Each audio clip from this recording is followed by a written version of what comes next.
Ui, kaixo, azte itxurarekin harrapatu nahi zuen. Hementxe nabil, etxeko hondakin organikoak konpost bihurtzen. Haze asmakizuna nork bere konposta egitearena. Lehen, egunero ateratzen genuen zabor poltsa. Eta orain, materia organikoak konpost bihurtzen dugunetik, astean bitan. Eta batzuetan ez da hori ere.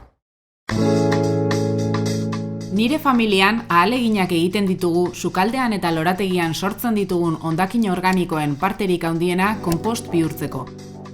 Hondakin organikoek gure zakarpoltsaren 40%tik gora hartzen dute. Ez altzaizue sinestezina iruditzen? Eta horretarako, konpostagailuari leku egiteko lur zati txiki bat baizik ez duzu behar. Bai, badakizue pentsatzen ari zareten. Ez dela hain erraza izango, denbora asko eramango duela, lan handia izango duela, baina inondik inora ere ez. Oso erraza da. Eta gainera, lotzen zaituen horietakoa. Ez dakizu ze harro sentitzen zaren, honetatik, beste hau lortzeko gai zarela ikusten duzunean. Azken finean, naturan gertatzen dena kopiatu besterik ez dugu egiten. Gogoan izan, basoan zer gertatzen den udazkenean. Hosto eta dar eroriak, animalien hondakinak eta gainerako landareak deskonposatu egiten dira zoruan, berriro ere bizitzaren zikloari ekiteko. Bada, horixe bera egingo dugu guk, konpostagailuak lagundurik.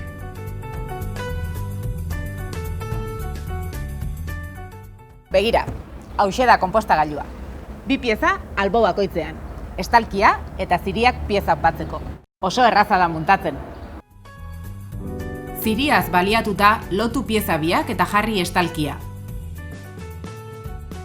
Oinik ez du, zuzenean ukitu behar baitute hondakinek zorua.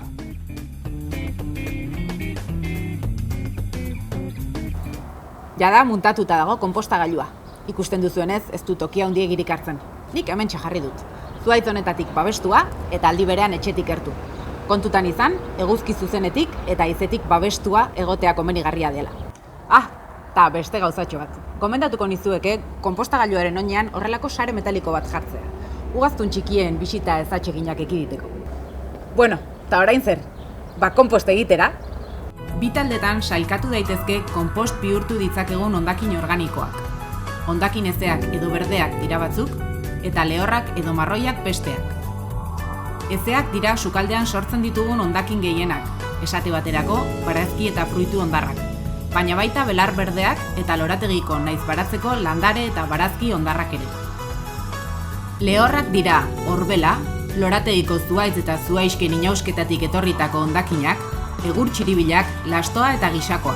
Hemen gomendio bat. Ez erabili hondakin marroi gisa koniferoen inausketatik etorritakoak. Luze jotzen dute deskonposatzeko. Gogoan izan aholku hau, oso garrantzitsua da. Gutxi gora bera, proportzio berdinean bota behar ditugu konpostontzira hondakin ezeak eta lehorrak. Eta orain, konposta egiten hasi baino lehen, hondakin lehorrez osaturiko geruza bat jartzea gomendatuko nizueke ondoan. 10 zentimetro inguru koltxoi moduan. Hasieran ontzia berehala beteko dela irudituko zaizue, baina egun batetik bestera ikusiko duzue nola murrizten den haren volumena.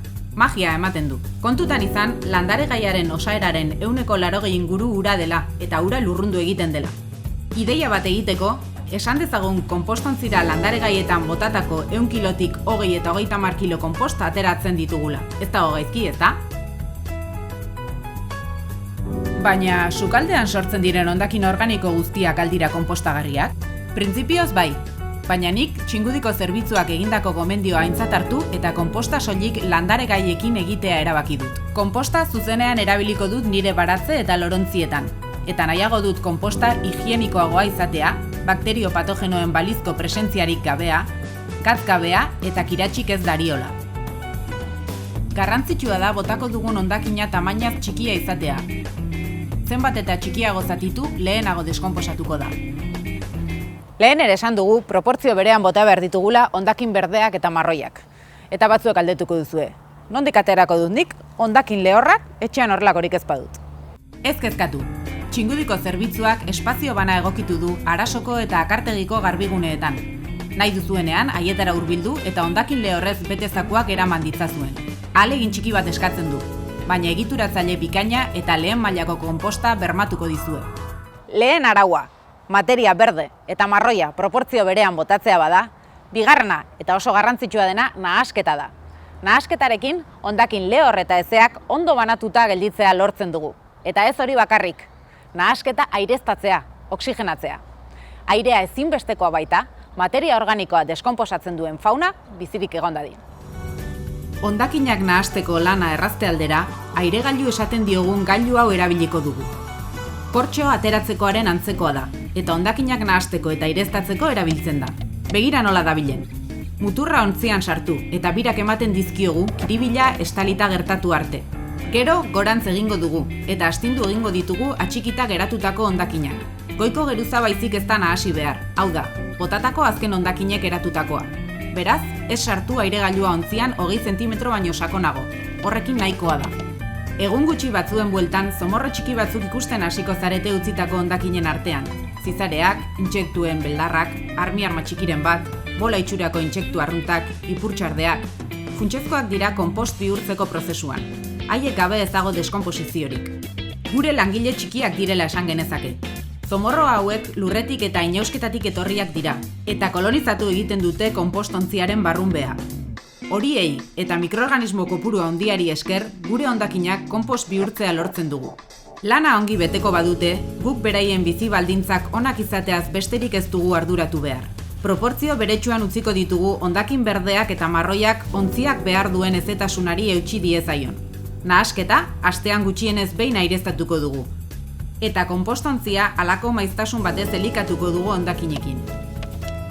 Konpostontziko estalkia altxa eta kiratsa baldin badario, ezeegi dagoelako da, eta beraz, hondakin lehor gehiago erantsi eta nahasketa aireztatu behar da. Erne belarrarekin.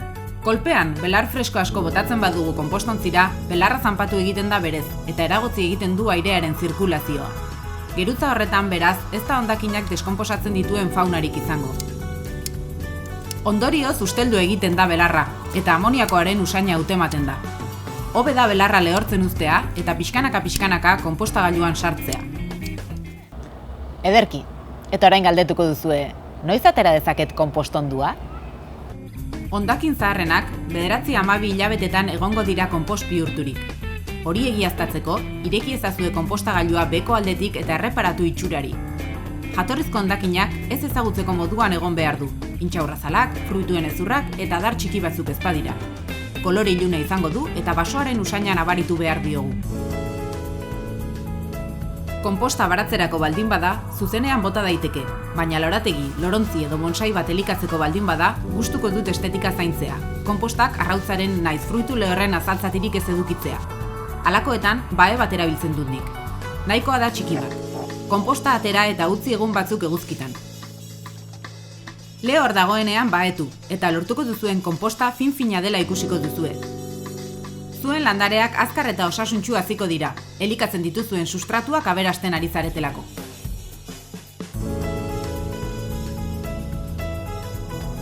Begira ze landare ederrak ditudan aurten. Orain zuen txanda da. Animatu eta eskatu konpostontzi bat Txingudiko zerbitzuari, web orriaren edo telefonoaren bidez.